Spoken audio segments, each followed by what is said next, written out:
Roni dan teman-teman, perkenalkan nama saya Yusia Purnamasari dengan NIM 2224 1010 3024. Saya Sol Padang dengan NIM 2219 1090 1022. Saya Alena Monica Amelia dengan NIM 2215 1060 1106. Saya Joshua Lazarus Sidaputar, NIM 2218 1020 1028. Saya Dustin Salvarinza dengan NIM 2219 10 90 10 17. Nah, pada kesempatan kali ini kami melakukan proyek akhir agama nih, yang temanya itu kasih kepada sesama. Nah, mengapa kami memilih topik ini? Yang pertama, sebagai mahasiswa Kristen yang hidup di tengah-tengah masyarakat yang beragam, kami ingin menunjukkan bagaimana sih kasih itu. Kemudian yang kedua, kita adalah garam dan terang dunia, sehingga dibutuhkan langkah konkret untuk mewujudkannya. Nah, melalui kegiatan positif yang kami lakukan, kami harap kami dapat mewujudkan esensi-esensi dari garam dan terang dunia itu. Kemudian yang ketiga, kita sebagai umat Kristen harus mampu menjalankan kasih yang diajarkan Tuhan Yesus Kristus. Tidak peduli seberapa besar kontribusi dan apa yang kami berikan, namun itu berasal dari hati nurani kami. Nah, pada kesempatan kali ini kami memilih sasaran orang-orang yang memiliki semangat hidup. Banyak orang-orang yang hanya berpangku tangan dan menunggu bantuan dari orang lain, namun berbeda dengan mereka. Mereka adalah versi terbaik dari diri mereka saat ini. Sehingga kami semakin sadar nih bahwa semuanya telah Tuhan atur. Nah, tidak ada seseorang yang mau menjalani hidup yang tidak menyenangkan. Namun, ketika mereka mampu berusaha, semua akan terasa lebih baik. Kali pertama kami memilih Pak Sainus sebagai sembilan kami, di mana beliau ini adalah seorang penjual es krim keliling.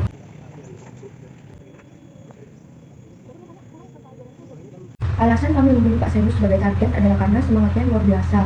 Beliau juga terlihat sangat senang ketika kami membeli es krimnya, dan beliau melayani kami dengan sangat baik, meskipun sebenarnya yang kami beli itu tidaklah seberapa. Ternyata beliau ini sudah menekuni profesinya sebagai pedagang es krim keliling selama kurang lebih 4 tahun. Untuk penghasilan dari Pak Sainus sendiri tidaklah menentu.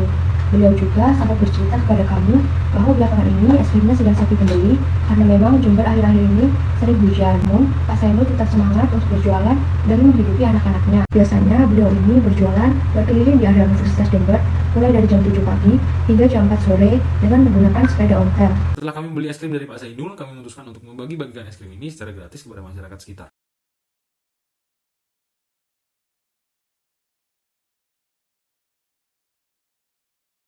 Dengan cara kami membagikan es krim ini, banyak orang yang bertanya dari mana kami mendapatkan es krim ini. Lantas kami juga segera memberitahu orang-orang yang ingin membeli atau sekedar membantu Pak Zainul untuk melariskan dagangannya dengan memberitahu di mana Pak Zainul berjualan. Setelah itu saat kami berjalan keluar universitas, kami melihat seorang ibu yang sedang mengambil botol bekas. Kami sangat terharu dengan umur yang tak lagi muda, tetapi beliau sangat bersemangat dalam pekerjaannya. Beliau memilih untuk bekerja dibandingkan hanya untuk minta-minta saja. Lantas kami memberikan bantuan berupa air minum dan nasi bungkus. Beliau bernama Ibu Nur. Target selanjutnya itu Pak Abdul, yaitu sebagai seorang penjaga lalu lintas. Beliau bertugas untuk mengatur lalu lintas dan sekaligus menjadi tukang parkir di sekitar warung makan. Di tengah terik matahari, ia dengan semangat mengatur lalu lintas, walau hanya beberapa saja pengendara yang memberikan beliau uang yang tentunya tidak besar. Akan tetapi, Pak Abdul ini tetap semangat dalam menjalani pekerjaannya.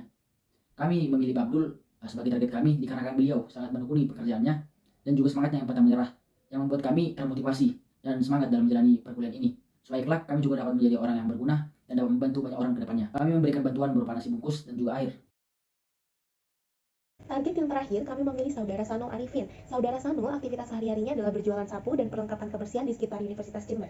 Sanul masih berusia 15 tahun, di mana ia masih duduk di bangku sekolah 1 SMA. Kami memilih Sanul menjadi sasaran kami karena Saudara Sanul sangat memotivasi kami.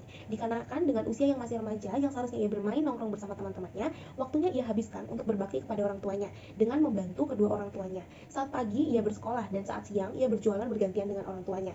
Saudara Sanul mulai bekerja dimulai dari jam 12 siang hingga jam 9 malam. Saat kami berbincang dengan Saudara Sanul, kami sangat terkagum dengan mimpi yang ia miliki. Salah satunya, ia ingin menjadi salah satu mahasiswa di Universitas Jember dan ingin membuat orang tuanya bangga. Saudara Sanul memberikan pembelajaran hidup untuk kami agar selalu semangat dalam menjalani hidup dan selalu berbakti kepada orang tua. Bentuk bantuan yang kami berikan kepada Saudara Sanul berupa alat-alat perlengkapan sekolah. Hal yang membuat kami terharu pun saat kami hendak berpamitan, kami bertemu dengan Ibu Saudara Sanul yang memberikan sesuatu yang berharga untuk kami, yaitu doa dari Ibu Sanul yang mendoakan kami agar sukses dan dipermudah jalannya. Melalui proyek orang Kristen di tengah masyarakat ini, saya mendapatkan poin penting yang bisa saya refleksikan ke dalam hidup saya, yaitu mengenai arti kata bersyukur. Mungkin apa yang kita berikan kepada mereka itu kecil, tetapi kita tidak pernah tahu hal yang kita anggap sekecil itu sangat berarti untuk mereka. Selain itu, dengan berbagi, kita juga menjadi terang dan garam dunia, di mana kita menjadi teladan bagi orang sekitar. Siapa tahu dengan kita berbagi, orang terketuk hatinya dan juga ikut berbagi. Pelajaran yang dapat saya ambil dari proyek kali ini adalah bahwa semua orang memiliki rezekinya masing-masing. Yang artinya itu, semua rezeki sudah diatur oleh Tuhan. Kita hanya menjalani proses kehidupan kita sehari-hari dengan penuh semangat dan selalu mensyukuri hikmat dan rahmat yang diberikan Tuhan kepada kita. Dan kita dapat mensyukurinya maka itulah hidup yang penuh dengan kebahagiaan. Dari tugas akhir yang diberikan mengenai kerukunan di tengah masyarakat, refleksi atau penerapan saya di kehidupan sehari-hari adalah saya mendapatkan pembelajaran kehidupan, di mana ternyata di sekeliling kita banyak yang masih membutuhkan bantuan kita. Walaupun hal yang kita berikan tidaklah seberapa, setidaknya dapat membuat mereka menjadi semangat menjalani aktivitas mereka dengan senang. Dari tugas proyek ini membuat saya lebih sadar dengan sekeliling saya. Sebelumnya saya selalu merasa acuh tak acuh terhadap sekeliling. Namun saat saya memberikan bantuan kepada mereka dan mereka sangat bersyukur dengan apa yang kami berikan, membuat saya sangat terharu sekaligus bahagia. Saya akan kedepannya akan menjadi lebih peduli dengan lingkungan sekitar. Saya juga dapat mempelajari dari hal ini mengenai rasa semangat untuk selalu bekerja keras tanpa mengeluh. Kami juga sangat berterima kasih melalui tugas ini. Kami sadar bahwa setiap orang memiliki tingkat kepuasan dan juga tingkat kesulitan yang berbeda-beda. Sehingga dewasa ini kami semakin sadar bahwa semua akan dipertaruhkan untuk memenuhi kebutuhan hidup. Sekarang pun proses pendidikan yang kami tempuh adalah bagiannya. Tidak seberapa yang kami bantu, namun mereka yang membantu kami untuk sadar bahwa kami perlu untuk membangun masa depan yang lebih cerah lagi. Agar apa? Agar nantinya kami dapat membantu mereka. Agar nantinya alokasi bantuan pemerintah kepada masyarakat yang tidak mampu menerobos lapisan seperti mereka. Dari tugas proyek pendidikan agama Kristen kali ini, saya jadi belajar bahwa sebenarnya berbagi itu adalah hal yang mudah untuk dilakukan. Oleh karena itu, untuk kedepannya saya akan lebih sering untuk berbagi kepada sesama. Dan dari sini saya juga bersyukur kepada Tuhan karena telah memberikan saya berkat yang lebih sehingga saya bisa membantu sesama. Dan jika melihat dari orang-orang yang kami bantu, mereka ini memiliki semangat yang luar biasa dalam bekerja untuk menghidupi keluarganya. Nah, dari sini saya jadi diingatkan lagi bahwa mencari uang itu tidaklah mudah.